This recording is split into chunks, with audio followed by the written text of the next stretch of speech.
Hey, hey, I always start the show this way.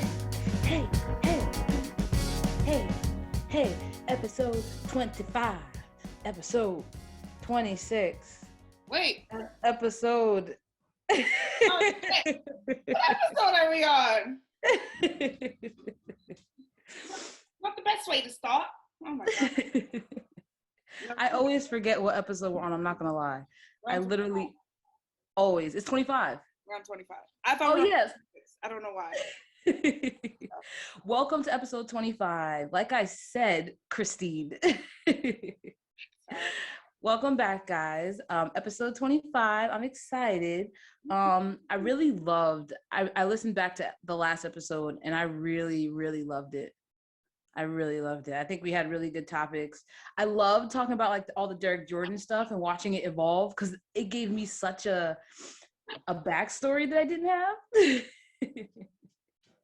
And it's actually been getting even more ridiculous. Wait, you said who? Derek Jackson?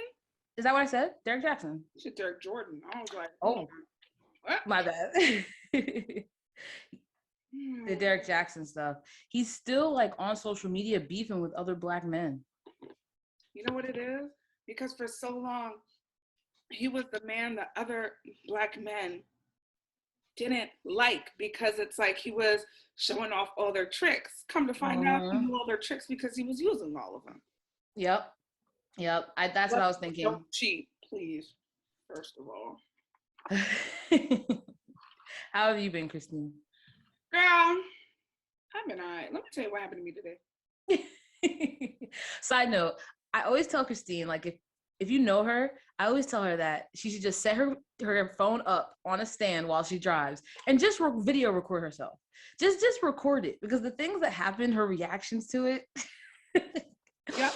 Actually crazy. Unbelievable. It's actually unbelievable. Y'all would see how crazy I really am, and I don't think I'm prepared to let people see that side of me yet. I'm insane. I'm really nuts, but that's okay. I talk to myself a lot more than I think normal people do. I'm afraid to allow people to see me do that. No, I don't think you're the only one that talks to themselves when they drive. Like, I don't know. Are you like, do you play music when you drive? Do you listen to podcasts? What do you listen to? Sometimes I do. I think sometimes when the thought, oh wow, I'm really about to expose myself here. Because my driving time is like when I like talk and reflect on my day and I reflect on the things I want, I say my prayers, because I drive so much. And sometimes I'll go for a drive just to be able to let my thoughts roll around, right? Right. But sometimes my thoughts get really overwhelming. So I'll have to, oh my God, this sounds crazy. Like, I'll be like, oh no, today's a listen to music day or listen to a podcast day. Or I'll literally put on Hulu and replay episodes of cartoons that I've watched before because I already know what they look like. Just that is the weirdest part. That is the weirdest part. And I listen to them like a podcast. And I'll do that literally to drown out the thoughts because otherwise they'll get overwhelming. No, that's fair. That's fair. I think a lot of people, I'm definitely one that I find a lot of peace in driving, and which is weird because if you know me, I was very hesitant to drive. I didn't get my license till 23.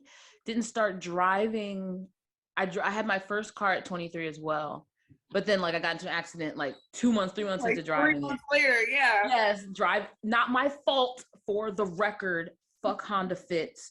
This woman was driving uphill at night with no headlights on. I came to a full stop. This is at Rutgers campus. I came to a full stop at a stop sign. It was a 4-way stop.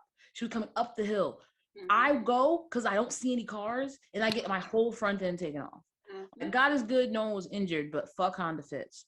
Anyway, if you know me, you know I was more hesitant to drive. So it's like driving at first, especially when you like switch cars or switch routes, it brings me a lot of anxiety. So I don't really listen to, when I don't know the place, I listen to podcasts. Mm-hmm. I don't know where I'm going so I can focus because music distracts me. But when I know where I'm going, I listen to music. So like on my way to work, I listen to like the Bible podcast. And on my way home, I listen to like ratchet music, show tunes. I was singing La Vie Boheme on my way home from work today. So I get that. The show stuff, the watching the TV show, no. But You know, I do that. It's really, I find that I get really immersed in anything I listen to. Um, like the podcast I listen to, sometimes I'll have to pause the podcast so I can get my thoughts out as if I'm a guest on the show. So I just get really involved in things I listen to, especially if they're new. So it's like, that's why I watch the same things over and over and over again, because sometimes I just don't, either I don't have the time, or I just don't have the energy to get involved in something new. No, I feel you. Yeah, I like familiarity. So that's why, yeah. And then with my podcast, I hate when I'm listening to one and I get really into it and then it ends and it's like next week and I'm like, fuck that. So I'll ignore them for like a full month so that I have like a lot of episodes to listen to. Right. No, same. I'm lucky that the Bible podcast, he started back in 2016, starting from the first book. So he goes each chapter, like each book by book, verse by verse. So we're only in the chapter John, and I'm caught up to April of 2020. So Okay. But it's cool. But no, I'd like to know from our listeners though, what do you do when you drive? Are you a music person? If you're a music person, what type of music? Exactly. And if you're depending on the mood. Yes, and what mood that would be. I would love to know all these things. So yeah, if you listen to music, what type of music? If you don't listen to music, what do you listen to and why? That'd be cool. Or do you just talk to yourself like me? Or do you need silence? Like some people, I think the most high-strung people just need silence in the car. Just like I literally, if you need total silence and you're not even having like thoughts in your head, that's a little unhinged. I need to talk to that person. But I remember one time I drove down to Maryland to visit my brother, and first of all, my speakers are blown out. So sometimes they work, sometimes they don't. This is the second car I've had where that's happened, and I just don't know why. I've always cursed, but that's okay. You're not cursed. So one time I started driving down there, and I realized that I was about 15 minutes away from his house, and I didn't even like put music on my phone and just let it sit and play. I was just talking to myself and thinking all the way down. So, yeah. That sounds nice though. I'd rather not talk to myself or think. I'd rather be distracted. That's valid. My thoughts can be distracting. But wait, let me tell you what happened today. Sorry. Super sidetracked. Tell you the fucking bullshit. Well, first of all, we have a new client at work that none of us are happy about because she requires so much care.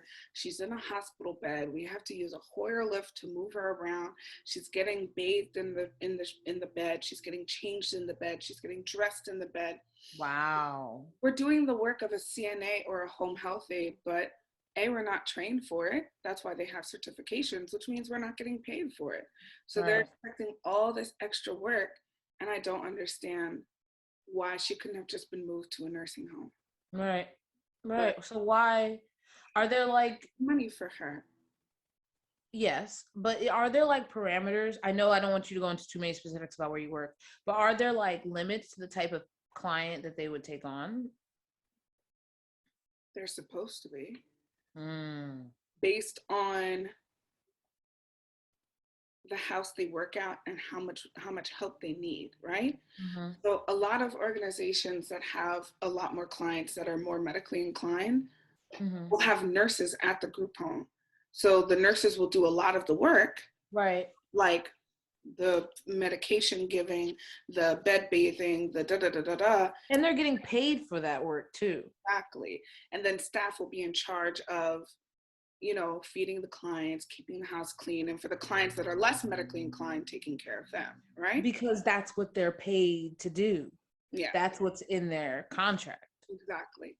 So that's the frustrating thing about this job is I just feel like the training is inadequate for this particular client. And there's been a lot of situations where we've seen clients that need to go get different care from somewhere else, but it's the nature of the field. You keep them on so you keep their money, as if there isn't a deficit of people. I mean, not a deficit, as if there isn't what's the opposite of deficit? A surplus. People. Exactly. of disabled adults who are looking for group home placement. That list is 10 years long. Wow. 10 years long. They literally say if you are a parent of a disabled child and they're living in your house, by the time you are 60, put yourself on the wait list, because you're going to hit an age where you're not going to be able to take care of them anymore. And at that point, it's going to be way too much stress to get them in a group home, you know? And the bigger picture is like, put yourself on the wait list at 60 because it might take this many years to get you in and start young. Exactly. Literally. Wow. Literally. So that's how I feel.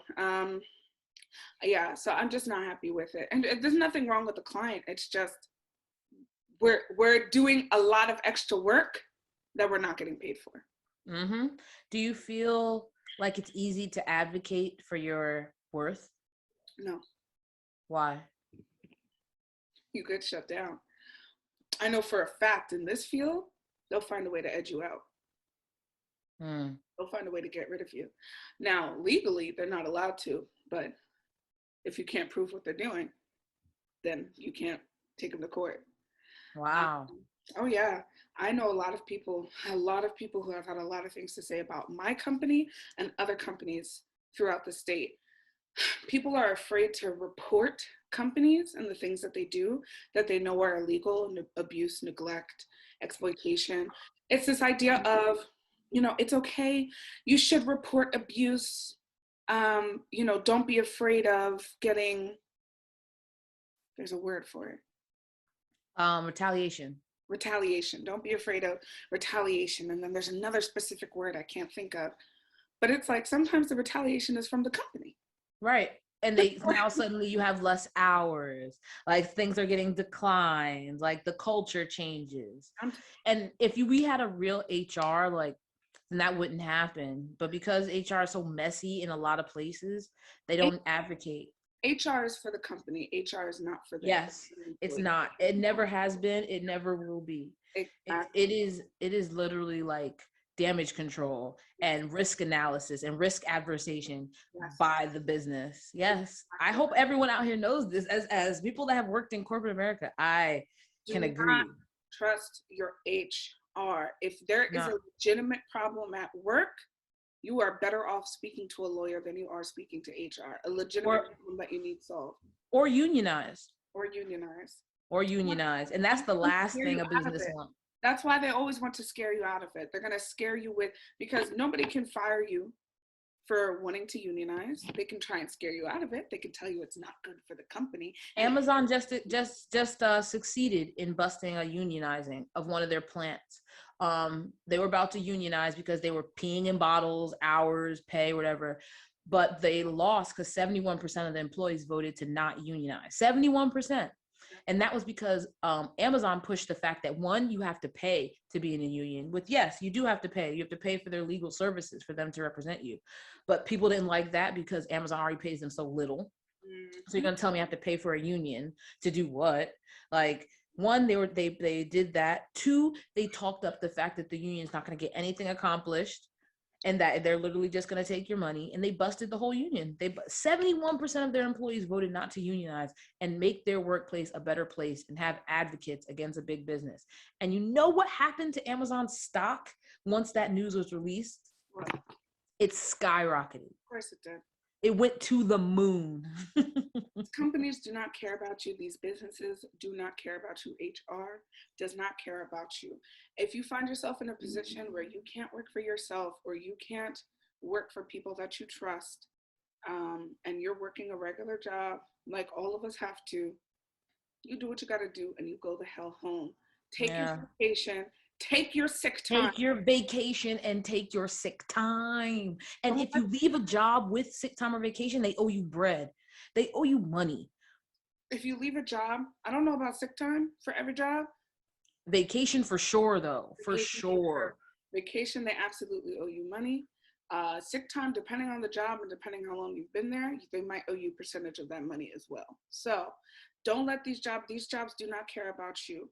Go there, make your money, and dip, people, okay? And don't, like she's saying, don't forget that you are always replaceable.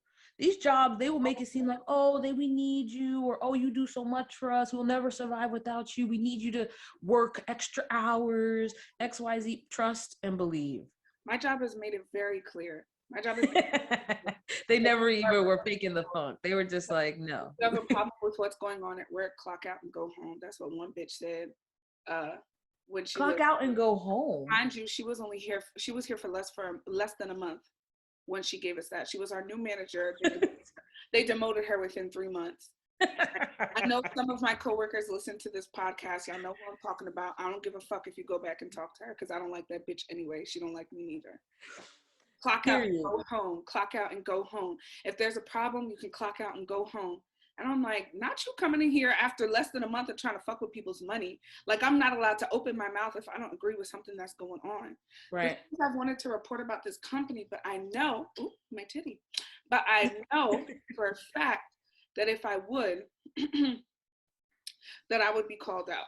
Yeah, that's the worst. Reported, all people start doing is, who do you think did it? Who do you think did it? Well, who had the information? Who said it? Who did it? Who did it? Who did it? And now they're sitting there trying to weed you out because people don't like their jobs being messed with.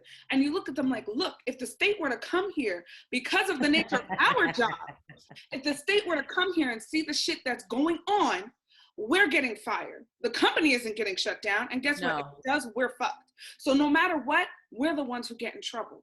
And y'all are the most vulnerable. Y'all are the ones that definitely cannot afford that. Thank you.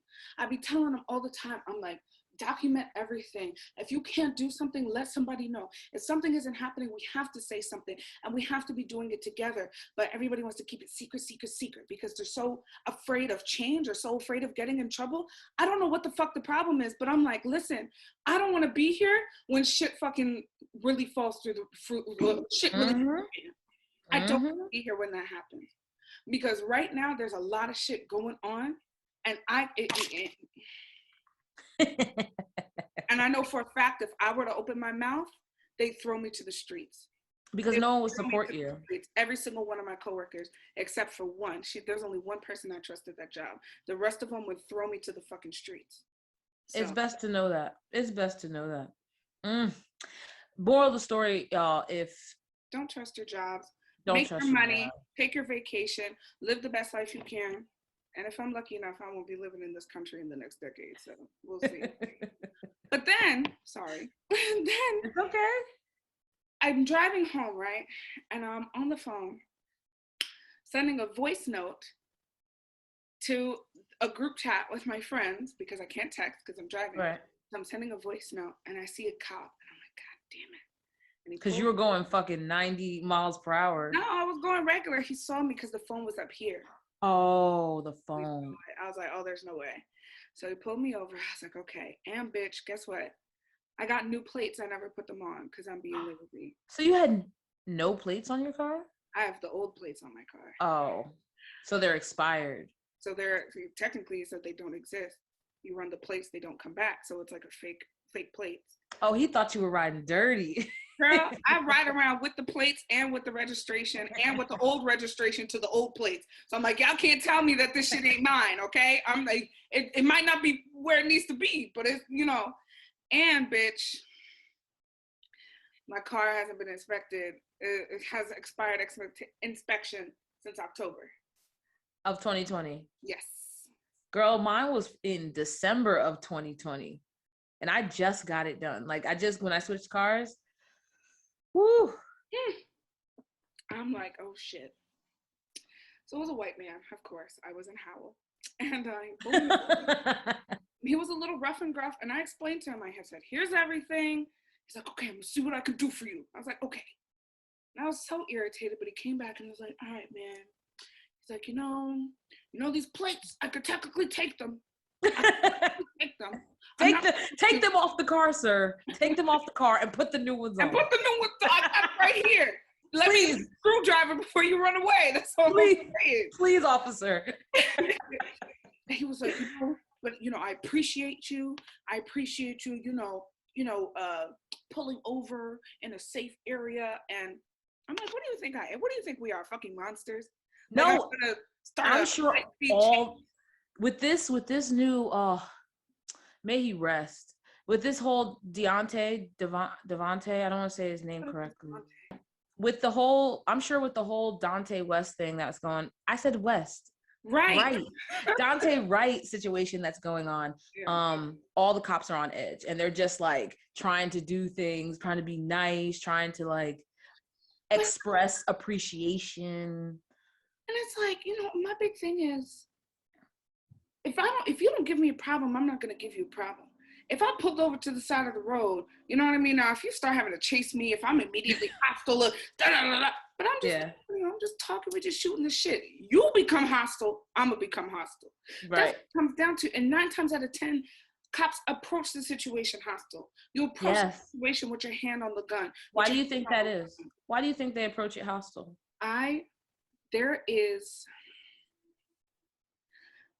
a taught and learned belief among most white people in the world and other cultures as well, but we're going to focus on white people because we're focusing on white cops versus black people, right? There's a taught and learned belief that black people are naturally aggressive. Yes. That we are, and even the issue between black people and the cops is black people's issue because we're always doing something illegal. We're drug dealers. We steal cars. We always have weapons on us. We're always hurting somebody, kidnapping somebody. Based on the media. Based on the media. So the idea is you walk into a situation with a black person, that black person is going to be hostile. They're going to have a weapon and you're going to need to defend or protect yourself. That seems to be the idea, right? Right. And to add on to your point, not to detract, but to add on to your point, can you see me? Can you hear me? Kinda. All right, go. I can hear you. Yes. So to add on to your point, when I'm watching these interactions between cops and the black or brown people that they pull over, they physically know they're physically not stronger than the average black man, right? The average black man that they pull over, the average white cop is not physically stronger than. And that triggers its own fight or flight, which in turn brings out violence, which in turn brings out, reaching for my gun because I feel so scared. I know I'm physically inferior to this person. I've watched them try to like tell a man to stop resisting so that they can get his hand behind his back, but he literally couldn't. Like, literally couldn't move this man. This man was like holding his own arm. He was like, why are you doing this to me? What did I do wrong? The cop's like, I said stop resisting. The guy's like, what's wrong? I don't understand. Why am I being arrested? Like, the reason I'm going to combat that is because there are way too many times where we see big white cops and big black men. So to me, I just see 2 big men. You know what I mean? Right. Regardless of size. Or women, or smaller men, like Dante was smaller. And then Dante was a 20-year-old skinny little boy. Yes. Do you know what I mean? Tamir Rice was a 12-year-old child. Yes. Martin was what? 16? Yes. 17? Yes. Yes. And even the big ones. Who was the one who, it was after Trayvon Martin. It was after the Trayvon Martin case, Mike Brown. Yeah. Mike Brown was a big boy, but he was turned around with his hands up. Yeah, George Floyd. It's supposed to be a sign of surrender. Yep. So if my hands are up and they are clear, and especially if my back is to you, I no longer pose a threat to you. Why are you shooting me multiple times in the back? If you pull out a gun and you decide to shoot me when I've proven that I'm no threat, I'm sitting in a car, you're standing next to my open window with a belt of weapons around you. How am I the threat? Right. How am I the threat? So anyway, so he said all that to me, like, I really need you to, I did catch you talking on the phone, which he did, whatever. Look, I could take those plates, but I appreciate, you were compliant, you were this, you were that. And I was like, listen, sir, I work 80 hours a week. I am a student. I'm busy and I am tired. I understand. So I'm just going to give you a ticket for the expired inspection, okay? I was like, all right, I'll take it. I'll fucking take it. What do you mean you appreciate me for being, that's such a power move. It is. That's such a Thank you for not being the monster gorilla that I thought you were going to be, Blackie. I'm so happy. Right. Exactly. That's the exact, that's it's so condescending to say thank you for subverting my Right. assumptions Yeah, about you when I pulled you over. exactly. It's a, That's that's and this is the thing. systemic. And that's what I'm saying. This is what, so the interaction was perfectly fine. The cop caught me doing something I shouldn't have been doing. A lot of things were wrong. He Were you gave scared? no. Were you worried for your life at all, No. especially in today's climate? Mm-mm. If he came to me aggressively, I could have gave you a different answer. But he didn't Mm-hmm. come to me aggressively. He came to me talking like a regular white dude. So I was like, Mm-hmm. if he came to me with his hands on a weapon, it would have been a different story. But I watched him approach my car in all my mirrors, and he was walking with his hands by his side. And so I will say that's what I was watching out for. How is he going to approach me? Right. If he's going to approach me with a hand on a weapon already, I'm not comfortable with this situation. Is there anything that you would suggest for people to do in those situations? Because some people say, like, if a cop's pulling you over, put your camera on, start hitting record, start doing something to protect yourself. Is that something, do you feel like, I know your interaction was good, so that's why I think I want your perspective on, do you think that's necessary for our people to be doing in these times? Absolutely. Still, regardless of your good interaction with the police. Absolutely.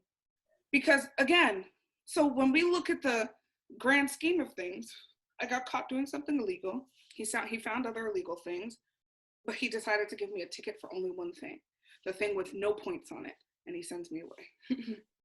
But listen to the language. Listen to how he spoke to me. Listen, thank you. Like you said, thank you for subverting my negative assumptions of you. I'm very appreciative that this didn't have to end badly. Why It's would so it? ridiculous. Why is the assumption it would end badly because of me? Right. That's the Right. issue.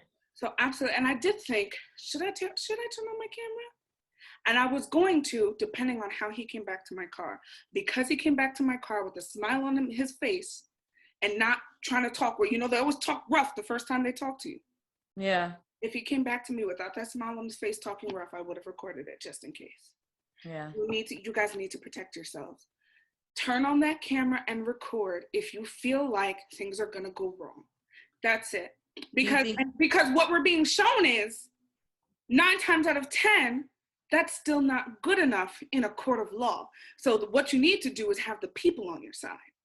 What's appalling and sad is that we feel this way as one of the least threatening members of the African American race. Like, we are light-skinned females. Mm-hmm. Like, we are the most, at least assumption wise, the most what I'm trying to say, the most docile of our group. Yeah. Appearance wise, the most civilized, better yet. Yeah. The most civilized. And we still feel that way.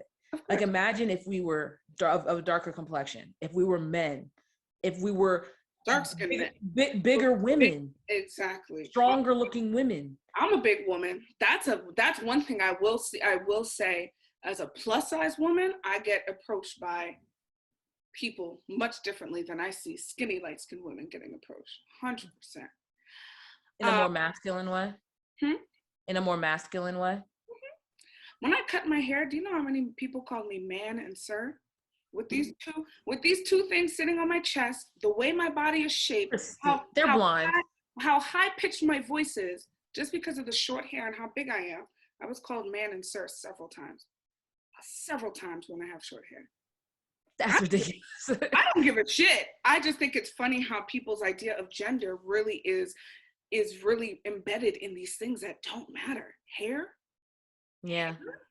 And translating to things that do matter, like policing. And that's why I say sometimes the issue of colorism is very much in the Black community kind of thing. And when I have conversations with people who try and say, you're a light-skinned woman, so you don't experience racism the same way I do, I'd be like, maybe within the community, I don't experience what you experience compared to how Black men talk to us as Black women, compared to the expectations put on dark-skinned women and light-skinned women. Colorism is a very big issue. But when it comes to Black people versus white people, we're all the same. They might use different skin tones to their advantage. Right. But in their opinion, you're still Black. Yeah. Nice. But I growing up in a very white neighborhood surrounded by a lot of racist, quiet racist, but a lot of fucking racist people in South Plainfield. I agree. I definitely agree with everything you said, but I definitely counter that there is still a justifiable amount of pretty privilege when it comes to how white people view African American women in particular. I do think because their standards are so Eurocentric, is that the closer that this woman is getting to Eurocentric standards, the more I will treat them like a human. That's valid. I'll give you that. But I'm talking in a situation like the cops pulling you over. Yeah. They see a black person. Do you know? And that's what I'm saying. When it comes to, so I'm talking about when it comes to using it to their advantage. Right. Right? As a power grab. Exactly. Oh, well, she's prettier than her because she's light skinned and she's dark skinned. But at the end of the day, if they're walking down the street, if at the end of the day, if it's like, oh, are you going to support Black Lives Matter? They're not going to say, oh, only if it's light skinned people. Yeah, no. You know what I mean? Absolutely not. Absolutely not. So that's what I'm saying. And that's solely based on my experiences. So other people have different experiences, especially with light skinned people or biracial people who try and toe that line and try and mix in with white people. They might have a different experience than me. I'm Black and I'm proud. So they would claim. No, so they would claim. So they would claim. A lot of the time they experience the same, if not more, racism by including themselves in these communities that they aren't either aware of enough to rationalize, or that they've internalized so deeply that they end up hating everyone that looks like them. That's very true. So they allow a lot of these white people to say a lot of crazy shit. Exactly. And when it comes down to, and that's the other thing. So these white people will still, I remember my aunt said something like that. My aunt is biracial, right? Very Black and proud though. And I remember my aunt said something like that, where somebody said something at work. A white coworker, I can't remember the situation, but a white coworker said something to her at work about some other Black coworker or something like that. And she told them like, you know I'm Black, right? like, why did you think it was appropriate to say that to me? And he was like, oh, well, you're not one of them. See, yeah. Protect yourself, people. Protect yourself. Every time I tell somebody, Christine, why don't you want to date white men? Because I don't want to deal with the issue of having biracial children. That sounds so awful, but there's just, until I see society change, I'm not going to sit here, dealing with a racist ass family, dealing with some snarky remarks that you might hear from your husband that you don't realize are snarky until you get to a certain point in the marriage where you're like, well, damn, I'm 4 kids deep. Am I really going to leave him? When because of that whole love is blind, you're dealing with his racist ass family, and then you got these kids who are sitting here trying to toe this on. I will never raise children just to have them come to me and say, well, mommy, I'm not Black. Mommy, I'm not Haitian. And I know plenty of biracial people who were raised in their Black families, had no contact with the white side of their families, try and hold on to that white side for dear life. Girl, you remember that era in middle school or high school? Everybody was everything but Black. Everybody was Italian and Cherokee and like Spaniards. Like everybody was trying to be everything but Black. Yo, two family friends. Well, 2 kids of these family friends of my mom and dad, right? 2 kids. Now they're super light. Their mom is super light, but she's Haitian. 100% accent and everything, okay? So regardless of what might be in her past, probably French, right? Makes sense. Maybe Spanish. She's Haitian. Yeah. And she claims being Black, and their kids are Black. And back in the MySpace era, this is so funny to me. One of the kids on her page, Haitian, Italian, Jamaican, Puerto Rican, Dominican. Then on the brother's page, Haitian, Spanish, Dominican, Mexican. I'm like, oh, so y'all brother and sister, but you have 2 different ethnicity lines. Ridiculous. Okay. Everybody, and that's such a deeper conversation about how people now everyone wants to be Black. But no, I'm glad that interaction ended positively. I'm glad you're here to speak about it. I hope everyone's staying safe out there. Yeah. Shit sucks. At the end of the day, like I said, in my opinion, the Trops are not the Trops.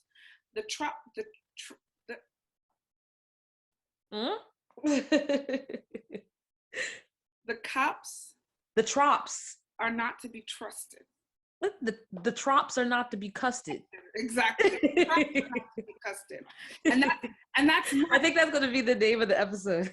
trops are not to be To be custed. custed. And that's very much, and that's not on an individual basis. My cousin's a cop, my uncle's a cop, a dad's a cop, my cousin's a cop. You know what I mean? Like, Mm-hmm. that's not on an individual basis. These people are not to be trusted.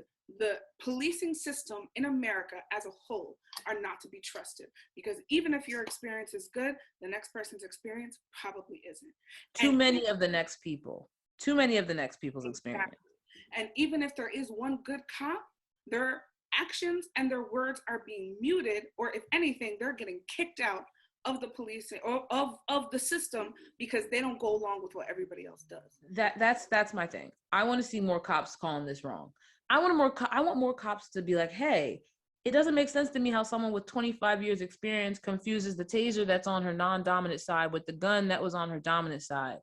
Like, The issue with that, unfortunately, Melissa, the issue with that is there have been plenty of cops who have said that before, and their jobs have been taken away from them. that's because they didn't have enough support. Harassed to the point that they don't feel safe coming into work.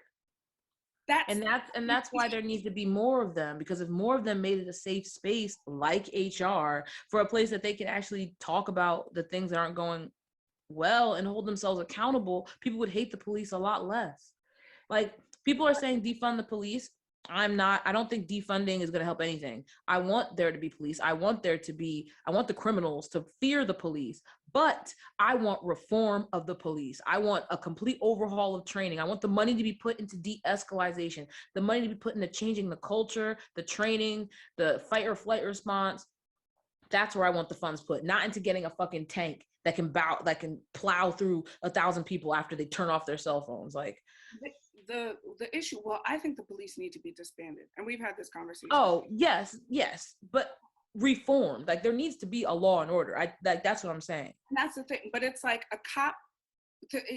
The police need to be disbanded, and an emergency response team needs to be reformed that knows how to deal with situations with people with disabilities. Sure. Experiencing mental health breaks, people that, and then how to deal with, like, how is it that woman, and I can't remember her name, bless her soul, that woman whose neighbor called the cops and said nothing negative, literally said, hey, it's really early in the morning or really late at night, and my neighbor's door is open. Can you guys do a wellness check? I want to make sure everything's okay.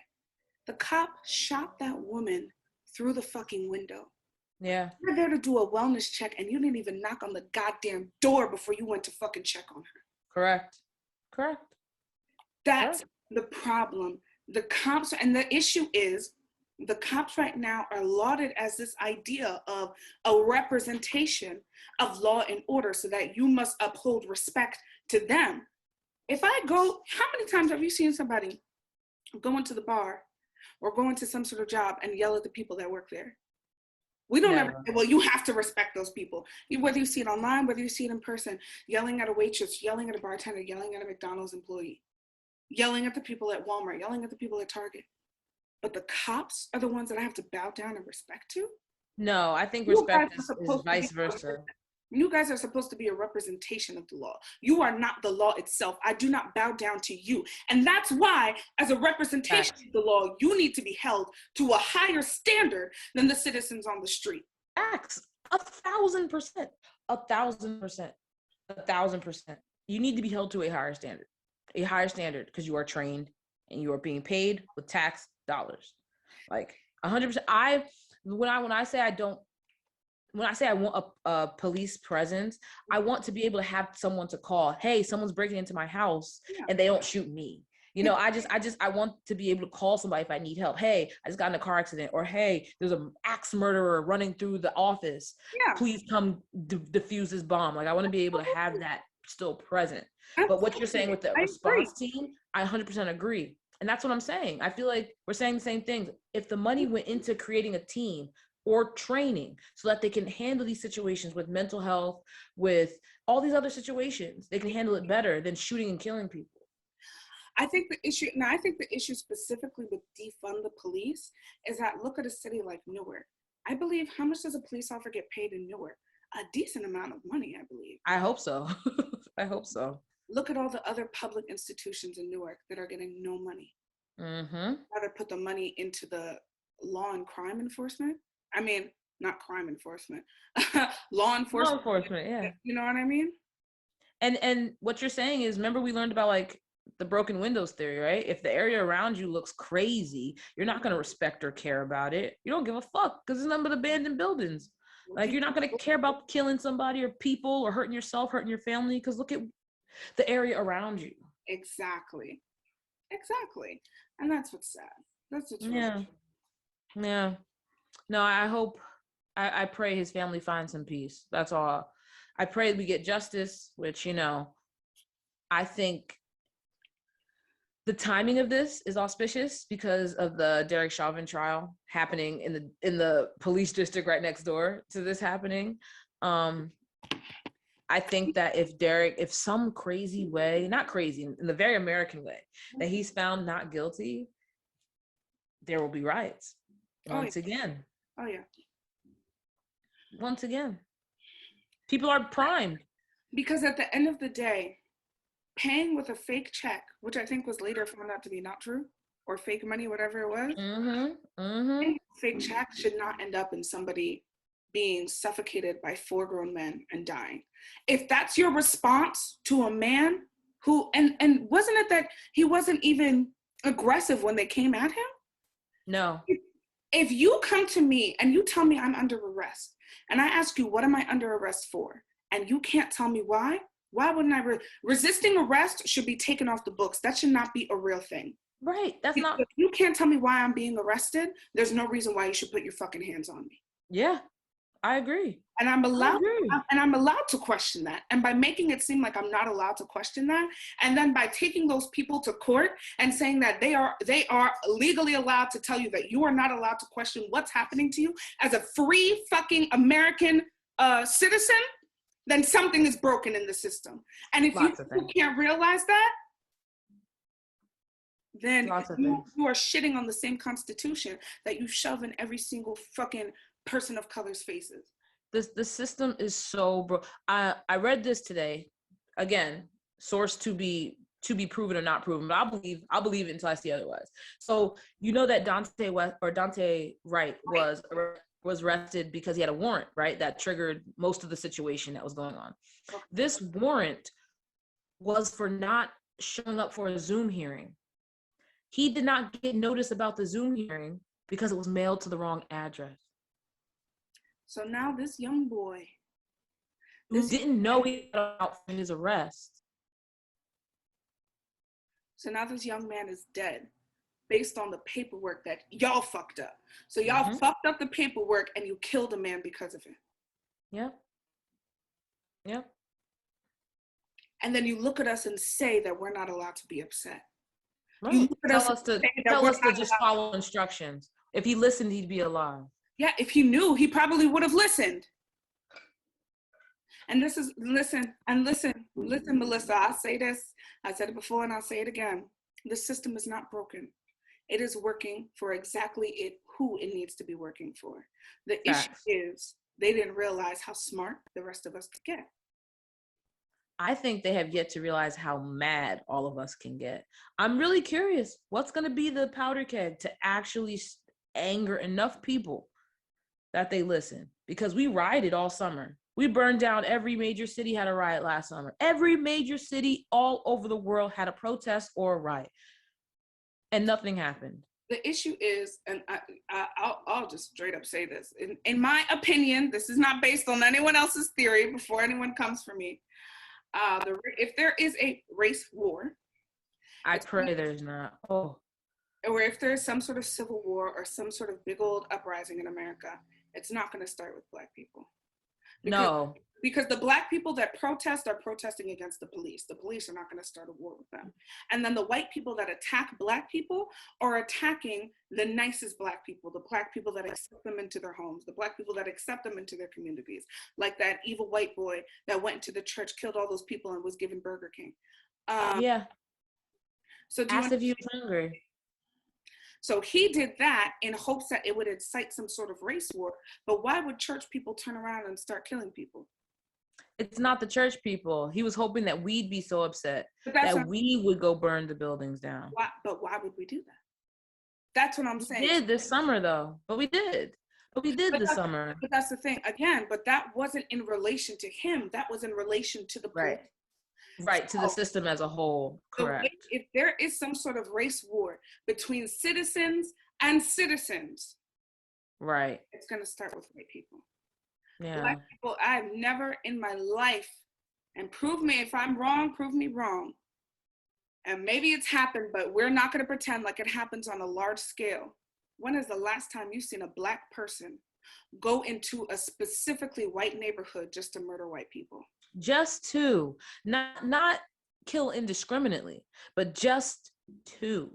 Go into a white neighborhood. And that's why I'm making this specific, because throughout history, since we've been freed, we have seen several examples of white people going into Black neighborhoods, killing our men, killing our women, raping our women, burning our churches, burning our schools, and burning down our communities.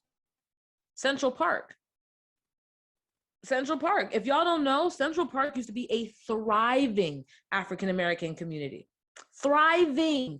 It was multiple blocks of real estate, multiple blocks of businesses, multiple blocks of dentistry, doctors, lawyers, all of it.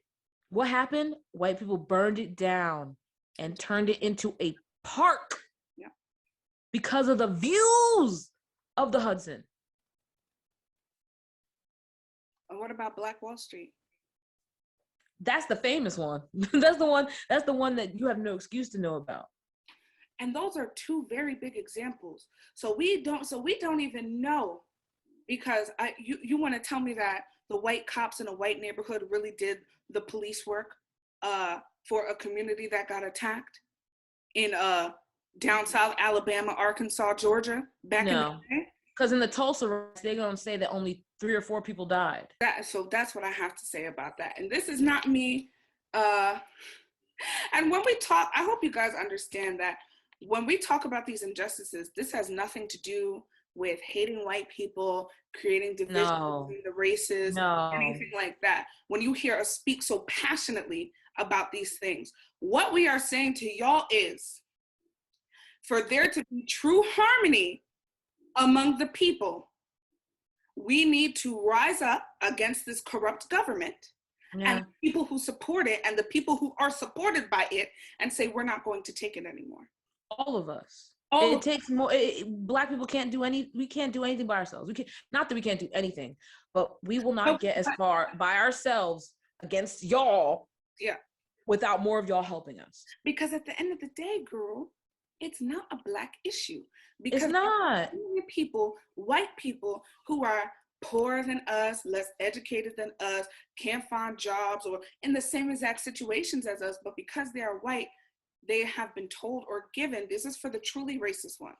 Whether they're quiet or loud about it, this is for the truly racist ones. They have this seeming, I don't know what it is, that because they're white, they're somehow inherently better.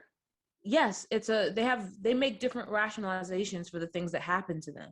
They lose their jobs because that beaner, harsh word, but because that wetback, harsh word, stole my job.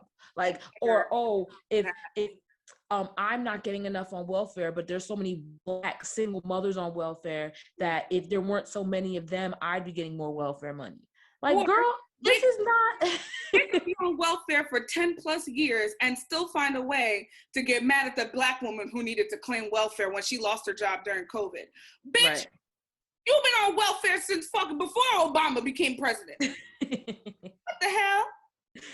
Got the nerve to hate Obamacare when that's the way you have health insurance. Like they interviewed some people and they were like, I hate Obamacare. And they were like, well, are you employed? And she's like, no. Do you have health insurance? Yeah. What health insurance do you have?